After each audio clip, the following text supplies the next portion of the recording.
The name of the museum-wide show is called Work in Progress. There's two components of it. You have the mural and the documentation of it going up over 2 months, and then there's another component of the bronze work and showing the procedure in which it takes to bring a bronze from its sculpture to its finished product. We'll be doing the bronze work with Sean Monahan, who's a bronze master here in Santa Cruz, and documenting bronze piece going through all the stages from getting made to getting cast to the wax, and then on to getting the actual bronze poured and finishing the piece. People will be able to really see the kind of evolution of two different parts of my crafts. I first learned about Thomas in a really surprising way. I was living here in Santa Cruz, but consulting with the Statens Museum for Kunst, the National Gallery of Art in Denmark, in Copenhagen. And one of the evenings I was there, they said, oh, tonight we're going to take you to the hippest gallery in Copenhagen.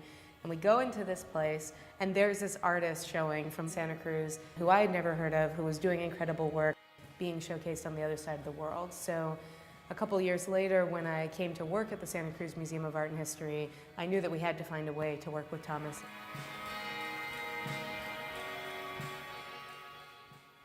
During the process of coming up with the ideas for the mural, I did a number of different drawings, some of them to scale of the mural and others that were more free-form, riffing and trying to come up with different components that would work together in the space.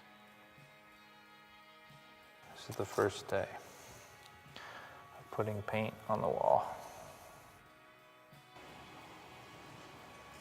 It's nice to get in here and kind of start to feel the palette on the wall, just kind of warming up, getting the cobwebs out, just seeing where it can go, relearning it a little bit because I worked in this palette before, but there's some nuances. So I'm moving around being free and doing some sketches. They'll probably end up just being underpaintings and they'll be painted over. But kind of add layers to the whole. The final piece will not be this loose. There'll be aspects of looseness in the final piece, but they'll be a little bit more directed and have an overall theme. It's like you're a runner and you're getting to the track and you have to stretch. Or if you don't stretch, then you might pull a hamstring. I first started making the three-dimensional cutouts in about 1996. I think the inspiration for those was pop-out books. Just always loved pop-out books when I was a kid, and I just loved how it was really interactive spatially. The mural is kind of a giant pop-out book for kids of all ages. I think Thomas's work kind of expands opportunities in terms of people's perception, both of what art is, but also what they can do with the creative impulse inside of them.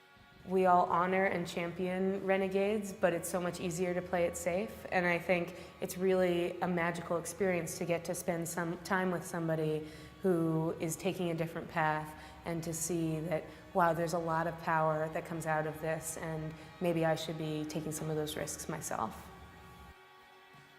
I spent a lot of time in Morocco. The main dress of the women and the men are jalabas, which is this long gown that kind of has a pointy hood, and that's where I started drawing that shape from.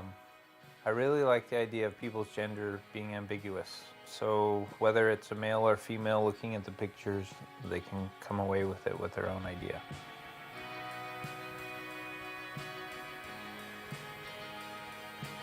I chose to use the blue palette because it's kind of an homage to the ceramic use in Portugal and Spain, where they use just different shades of blue on white pieces of ceramics. The simpleness and the hues have a lot of dimension. It's not too aggressive and it's not too weak, but it has a nice balance.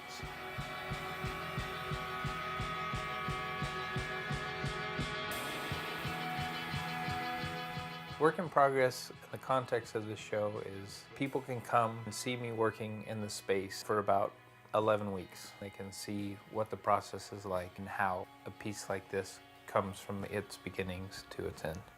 Everyone has totally different responses to like what they're seeing. Like some people come in and they're like, oh, this is really African.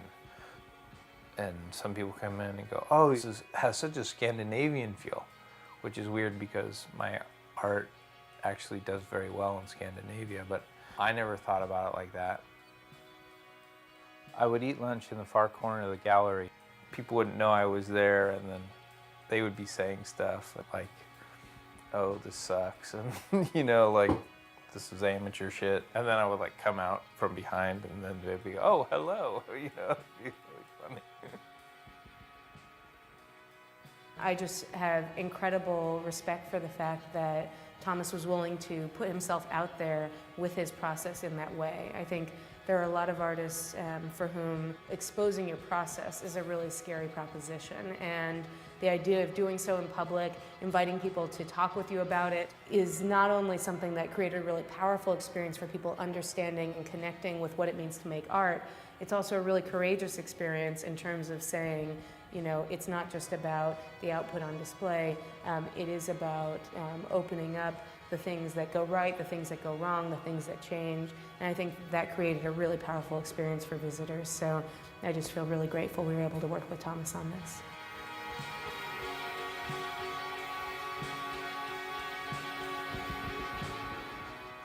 I don't think people's responses really influence my work. It's almost like a locomotive. It just keeps on trucking. It's something that started so long ago, and it kind of has its own trajectory, and I'm just a steward of making it happen. I try not to be super directive, and things start coming through me that I'm not quite sure what they are. It feels like information that I've known, maybe not from this life.